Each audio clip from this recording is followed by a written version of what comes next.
Oi, vamos nós a mais uma resolução de questões? Hoje eu trago para vocês a resolução da questão 44 do Caderno Azul do Enem 2019. Vamos conhecê-la?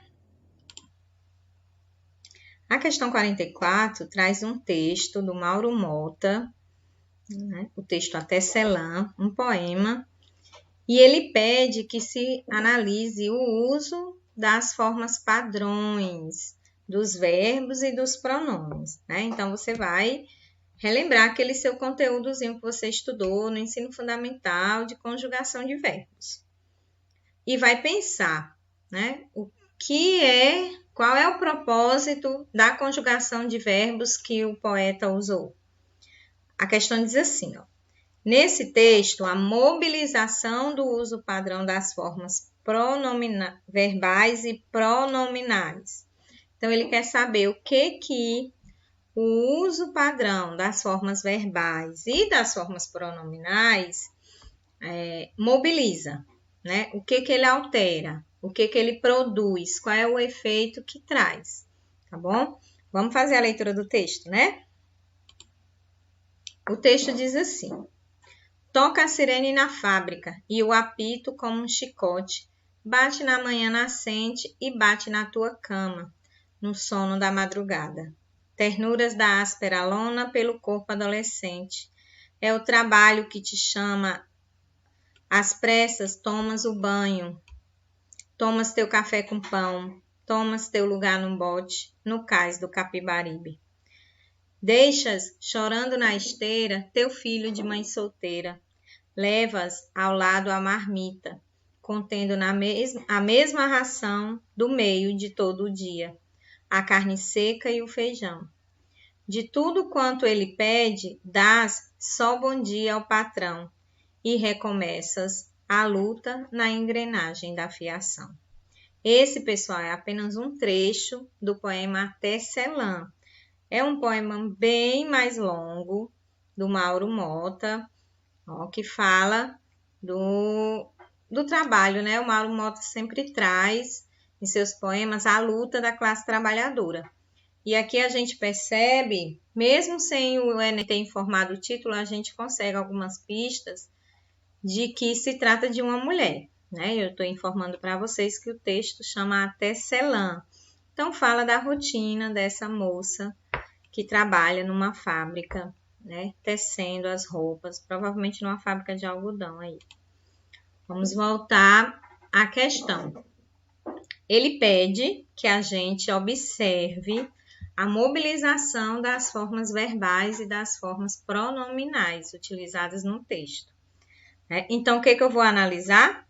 Eu vou analisar os verbos que foram utilizados, tá bom? Então, eu vou ver que ele, por exemplo, diz: tomas teu café, tomas teu lugar no bote, deixas chorando na esteira teu filho de mãe solteira, levas ao lado a marmita. Todos esses verbos aqui, a gente pode pensar que eles estão na segunda pessoa do singular, né? Então, por isso que ele usa a forma nominal tu, teu, né? Teu café, teu lugar. Então, ele usa adequadamente o pronome a favor da construção verbal, da forma verbal, certo? A questão já nos diz que ele está usando o uso padrão, né? Então, ele está usando corretamente. O questionamento é: você sabe para que ele usa isso? Qual é o efeito que ele quer causar?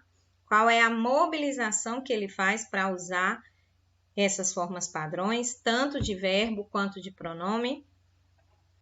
Ele faz essa mobilização para ajudar a localizar o enredo no ambiente estático?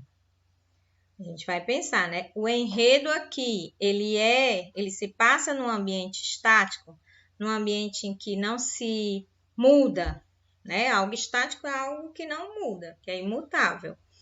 Então, aqui tem alguma coisa que diz que não está mudando? Não.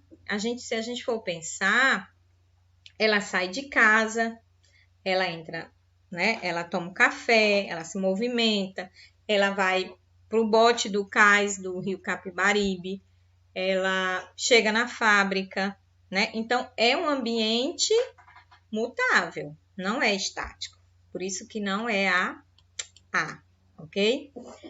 Essa mobilização, esse uso padrão das formas verbais e pronominais, auxilia na caracterização física da personagem principal.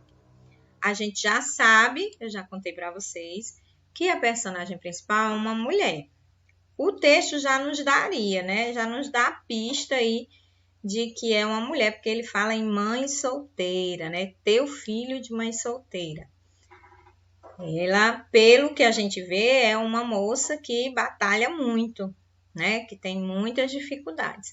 Mas ele não dá nenhuma pista aqui nesse trecho dos aspectos físicos da personagem, né? Então, o fato dele usar a segunda conjugação do verbo, os pronomes corretamente, não vai ajudar a gente a pensar como é essa personagem fisicamente. Não tem como, né? Então, também não é a B. A C, o uso das formas verbais e pronominais na forma padrão acrescenta informações modificadoras às ações do personagem.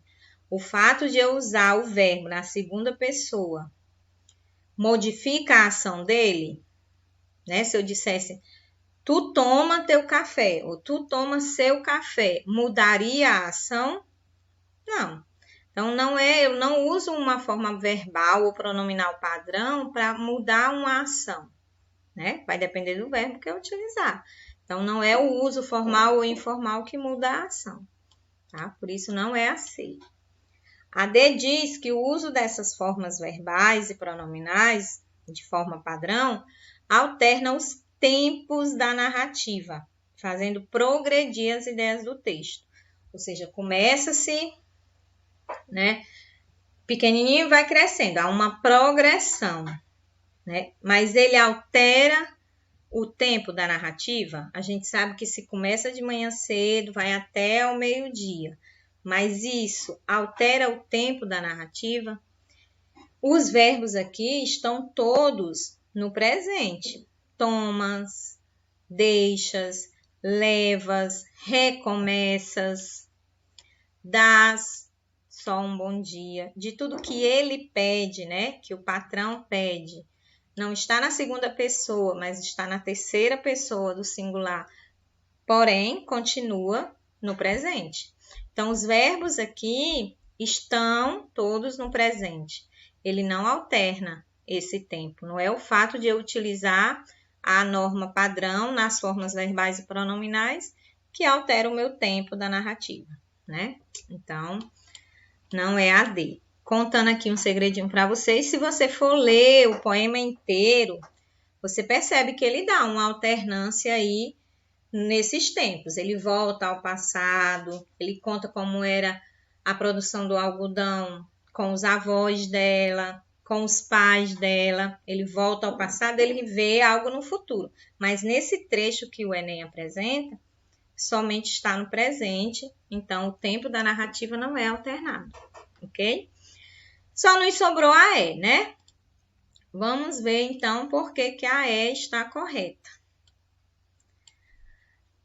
Ele diz que a mobilização do uso padrão das formas verbais e pronominais está a serviço do projeto poético, daquilo que ele quer construir durante todo o texto, da historinha que ele quer contar dentro dessa poesia, dentro desse poema, auxiliando na distinção dos referentes.